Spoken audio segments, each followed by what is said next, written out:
আসসালামু আলাইকুম।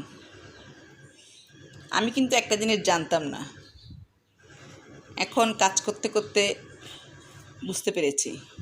আমি জানি না অনেকে এটা জানেন কি না, বা হয়তো অনেকেই জানেন। বট গাছের ঢাল থেকে যে সেটা আবার শিকড় গজায়,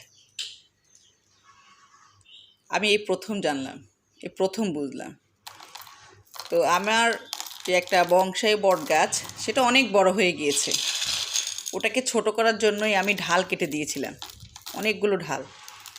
তো সেই ঢাল থেকেই আমি 3-4টা ঢালকে আবার ছোট ছোট টবে লাগিয়েছি।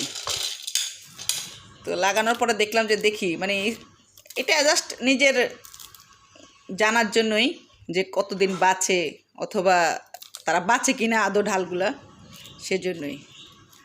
তো এখন অনেক দিন হয়ে গেল, আপনার প্রায় অনেক দিন হওয়ার পরে এখন যখন স্থানান্তর করতে গেলাম, এখন দেখলাম যে ওরা শিকড় গজিয়েছে এবং একদম কিছুই হয়নি। পাতাটা যেরকম ছিল ওরকমই আছে। আমি জাস্ট মাঝে মধ্যে একটু রোদ্রে দিই, এখন বাসায় রাখি নর্মালি এগুলোকে, ছোটোগুলোকে। এই মানে শিকড় গজিয়েছে দেখে আমার কি যে খুশি লাগলো, খুব ভালো লাগলো যে এটা তো ভালো হয়েছে। তাহলে আমি বংশাইগুলোকে আরও সুন্দর করে সাজাতে পারবো। কারণ গাছগুলো তো আসলে বড় হয়ে যায়, আমরা তো বুঝি না। ছোট ছোট গাছগুলোকে আমরা যখন বড় টবে স্থানান্তর করি, যে গাছ বড় হয়ে গিয়েছে বলে টবে স্থানান্তর করি, তখন দেখা যায় টব মানে গাছগুলো বড় হয়ে যায়।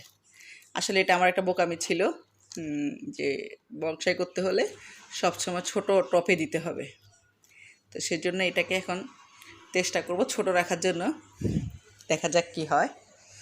এই তবে ঢাল থেকে যে বট গাছ মানে রোপণ করা যায়, গাছে পরিণত হয়, এটাই প্রথম জানলাম।